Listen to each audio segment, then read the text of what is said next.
నమస్కారం అండి. నేను మీ ఆస్ట్రో న్యూమరాలజిస్ట్ రహిమాన్ని మాట్లాడుతున్నాను.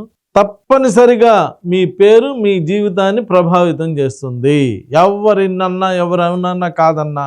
మీ పేరు వల్లే మీకు యాక్సిడెంట్స్ అవుతాయి. మీ పేరు వల్లే మీకు హెల్త్ ప్రాబ్లమ్స్ వస్తాయి. మీ పేరు వల్లే మీరు జీవితంలో ప్రాబ్లమ్స్ ఎదుర్కొంటారు.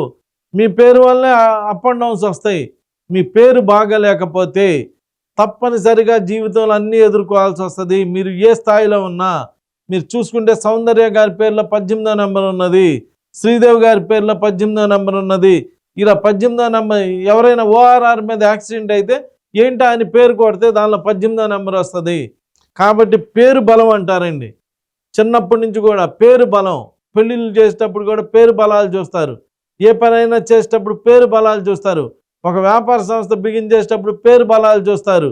అలా ఏ పని చేసినా కానీ పేరు బలాలు ఎందుకు చూస్తారంటే పేరు బలంగా ఉంటే జీవితం బలంగా ఉంటుంది. అందుకనే చిన్నప్పుడే పేరు నామకరణం చేసేటప్పుడు దానికి ఒక తంతు చేసి, అంటే కొంతమంది పెద్దలను పిలిచి భోజనాలు పెట్టి ఒక ఒక పంతులు గారిని పిలిచి వారి చేత ఏ అక్షరం మీద ఏ నక్షత్రం ప్రకారం ఉన్నది, ఏ అక్షరం మీద పేరు పెట్టుకోవాలి ఏంటి అనేటువంటి ఆ పేరుకి సపరేట్ ఇంపార్టెన్స్ ఇచ్చారండి. సపరేట్ దానికి ఒక ఫంక్షన్ చేసి అన్నీ చేసి ఎందుకు చేస్తారంటే పేరు బలం. పేరు బలంగా ఉంటే మన జీవితం చాలా ఆనందంగా ఉంటుంది. పేరు చక్కగా బలంగా ఉంటే మనం చనిపోయినాక కూడా ఆ పేరు బతికి ఉంటుందండి. అదే పేరు యొక్క బలం అనేది.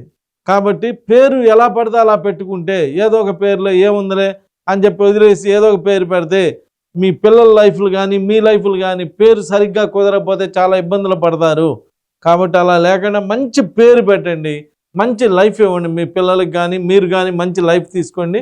మీ పేరు బలం మీ మీద తప్పనిసరిగా ఎఫెక్ట్ చూపించింది. కాబట్టి అసలు మీ పేరు బలం ఎలా ఉంది, అసలు ఏ స్థాయిలో ఉన్నది ఏంటి అనేది కూడా మీరు తెలుసుకోవటం అనేటువంటిది చాలా మంచిది. నమస్కారం.